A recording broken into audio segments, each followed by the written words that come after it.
mit dem Vortrag Maya Heritage Renegotiated und er berichtet über eine abgeschlossene Masterarbeit an der Universität Bonn, macht aber zurzeit ein weiteres Masterstudium Heritage Studies in Cambridge. Wir freuen uns auf Ihren Vortrag. Ja, vielen Dank für die Vorstellung. Moment, ich muss mal einmal ganz kurz mein Skript hier einrichten. Ich habe, genau wie schon erwähnt, also, oder vielleicht auch wie man hört, also Deutsch ist meine Muttersprache, wir können sehr gerne die Diskussion dann auf Deutsch führen. Ich habe jetzt nur den Vortrag auf Englisch vorbereitet. Und so, yeah, I'd like to switch to English now, and I'm really happy to talk today about Maya Heritage Renegotiated and the values and the management of ancient material in the Chenes Region, or also the municipality of Hopelchén in Mexico. So, first I would like to highlight that Maya heritage is generally under threat in a sense that if we understand ancient material as something of importance, it is something that is destroyed in daily practices, in agricultural practices in the region, but also by looting, motivated by the international art market, which was particularly strong between the 1950s and the 2000s. And I think this is also the starting point of my research, which basically came from the question, what connects us globally here in our museums when we have museum objects which originally come from somewhere else with the communities or the source communities, and what are the values ascribed to these objects beyond the historical importance we attribute to them. So this is, for example, one object of many, which is from the Rautenstrauch-Jost Museum, and it tells a story of global entanglement in a sense that it at some point disappeared in the Chenes region and came to Germany. But the question is, are these things only objects which were sold, which were without any value to the communities there? And asking myself this question, how people deal in the regions with this ancient material, I wanted to dig further and wanted to elaborate basically a research project which asked and included community voices in a very special context. So my research basically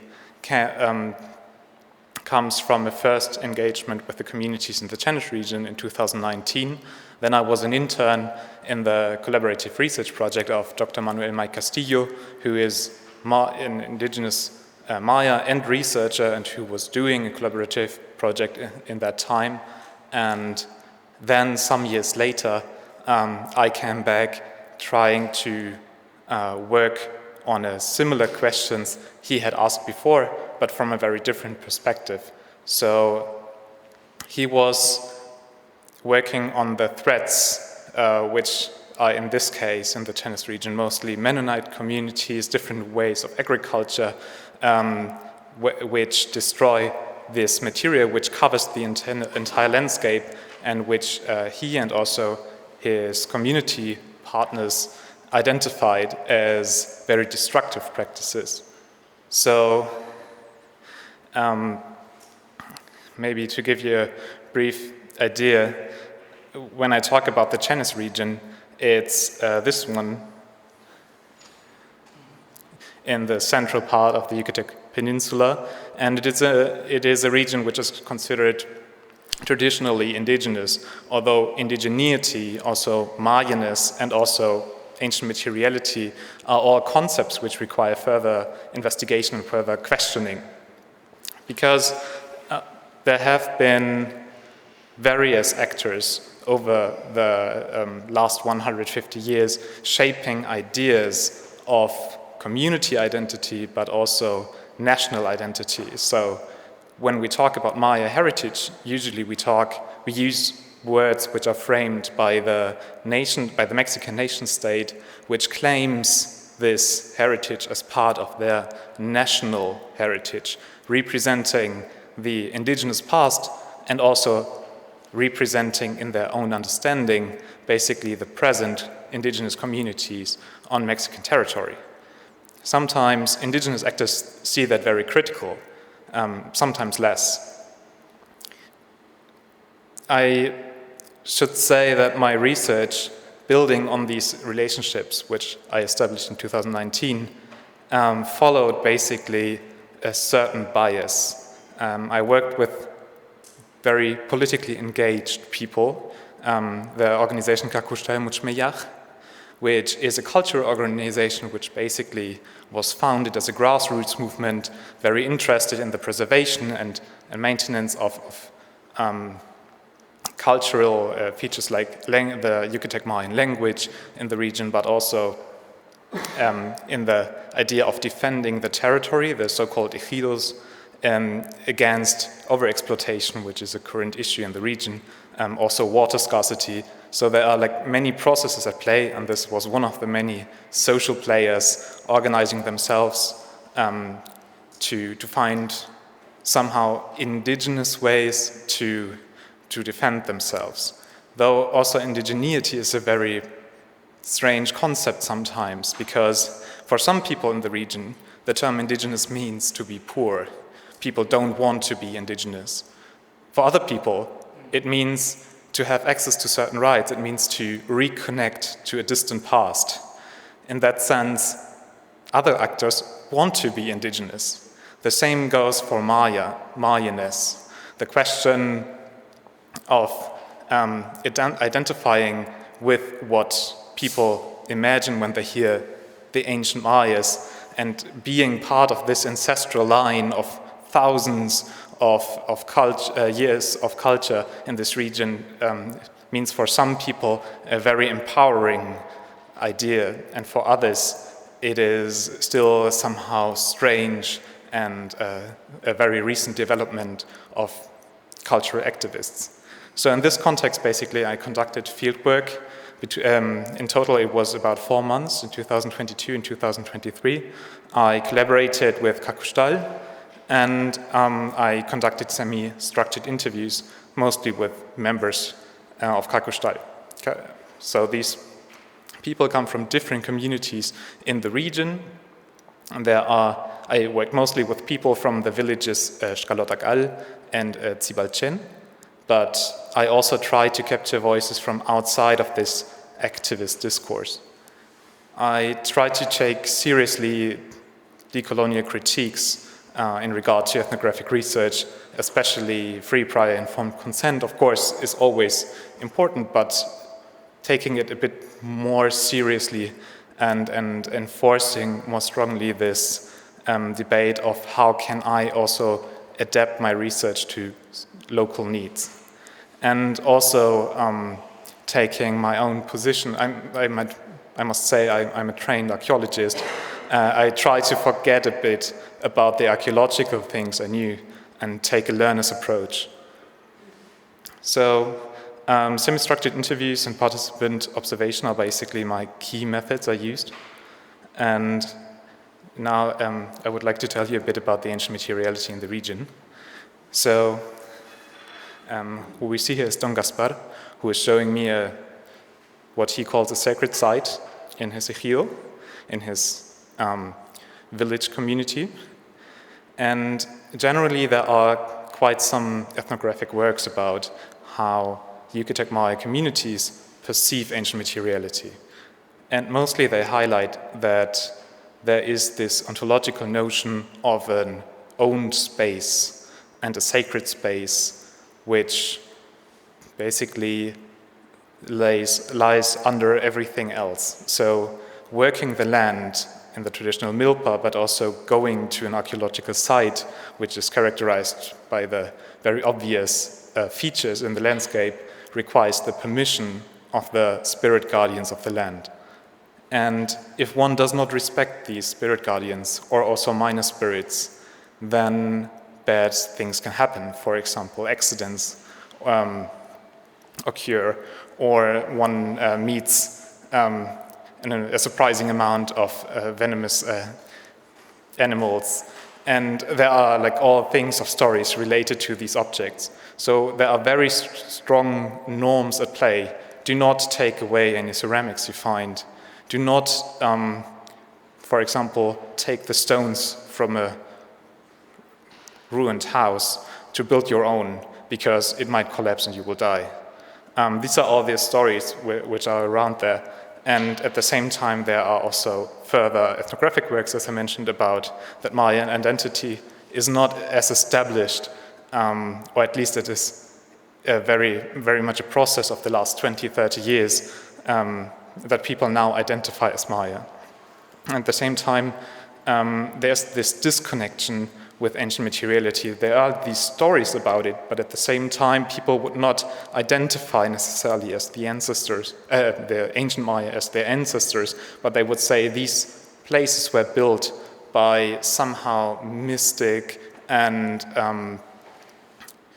past generations, which then died in catastrophic events. But at the same time, in my context, I found something very different, that people changed this perception in this activist context and made this connection stronger, and also changed their practices. For example, this is the photo of a saka ritual, which is normally practiced before working the land, for example, before cutting trees or before bringing in the corn.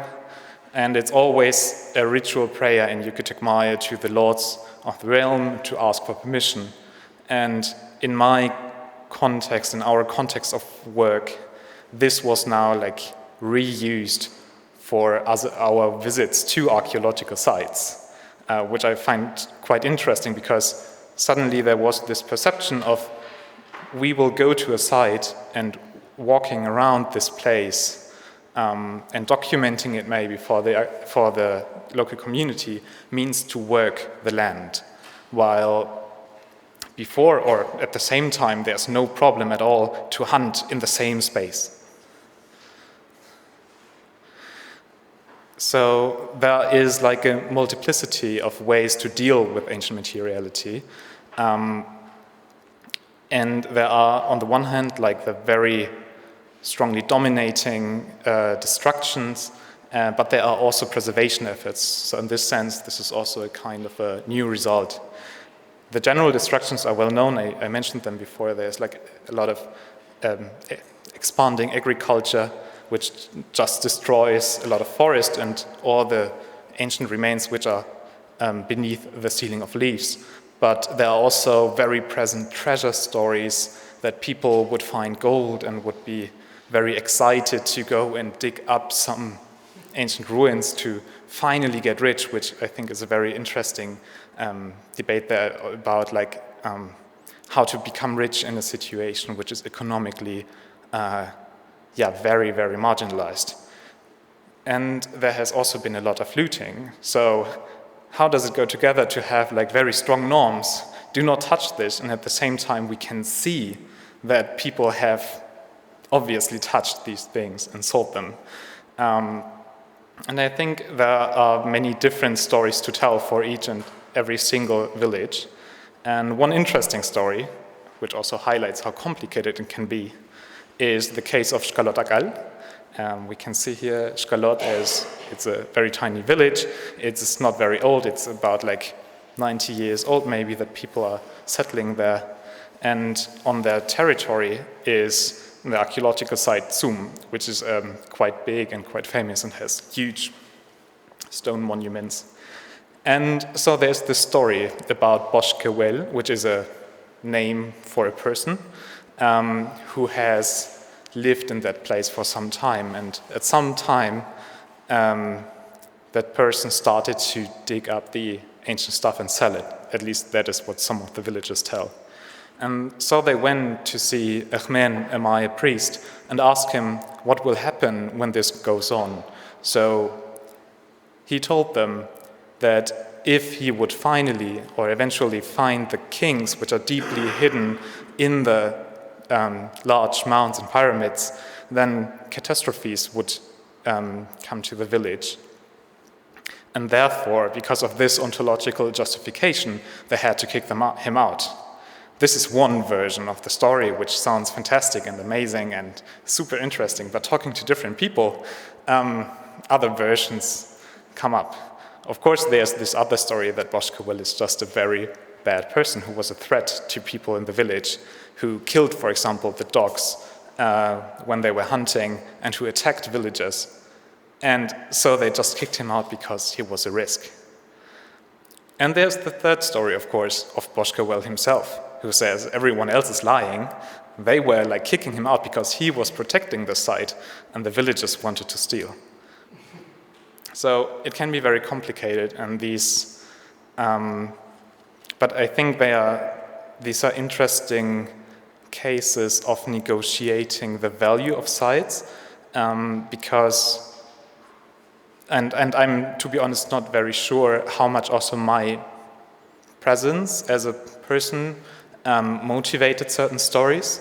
For example, I was told with great detail how the village mobilized young people to build a fence around the site, which now is all gone, but they did it all on their own costs. At the same time, I sometimes wonder, when there is no engagement with the site at all, beyond that one moment, how important is it really? And if most of the villagers have never seen it at the same time. So it's a complicated issue, and there are basically three things which I learned, which is there is a change in this region somehow in certain contexts, that people don't speak anymore about ruins. The typical name for these places is ruinas, and people would always refer to them as ruinas, but now only in the context of Cacuxtal people say sitio sagrado, which is sacred site. At the same time, this is interesting because there are various Yucatec Mayan words for that. There's like, depending on what to identify, there is a certain relationship to sacredness. Some villages would say cuyo, which has a connection to sacredness for the very large sites, which are great temples. But at the same time, it's not really clear when exactly this term applies. Like, there are many sites, there are many places. The entire landscape is formed basically by the pre-Hispanic past. At the same time, only some things and some parts are sacred in that sense and require a certain kind of action. So this is a very individual thing which also gets lost over generations, and there's a huge intergenerational challenge in that sense, as the Chmen, the Maya priests, become less and less, are less frequented, there are new religious movements in the region, and basically this ontological notion is somehow at least changing, maybe disappearing. But there's also this debate of how much things which before were commodities are now becoming things of ancestral knowledge. Talking about museum objects, various interview partners highlighted how important it would be to have these here in the Chenes, to then be able to teach their children and their grandchildren about them, and to have the hidden knowledge of their ancestors in their own hand, which can then be deciphered not by the Westerners, but by their own people. And there is a slight turn from destruction to preservation.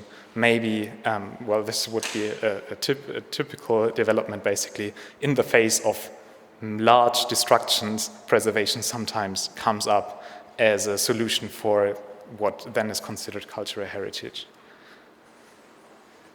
So, coming to an end, a thesis was developed and written. I handed it in last year. Then I went to the UK to do another master's, and I was lucky to be able to come back this year. I spent another 2 weeks with another project in the region, but I was also able to give to feedback my results, to work on them together with the community, and to somehow talk about what I had learned. And I think it's interesting in the context of my current project, which is basically working on how identity and heritage, whatever that means for different people, is negotiated in the context of the Mayan train, which is a huge structure, a huge train project which destroys many ancient sites, and in this context also evokes a lot of very emotionalized discourse on how sacred these things are, which are in a different region. So I think there's, or to bring it maybe together, the debate about heritage and this word, although it might mean different things in different languages, is somehow reaching also this region as a politicized concept of how to deal with things, but also how to re-identify with certain things which have always been there. So yeah, that would be everything. Thank you very much. I'm happy to answer your questions.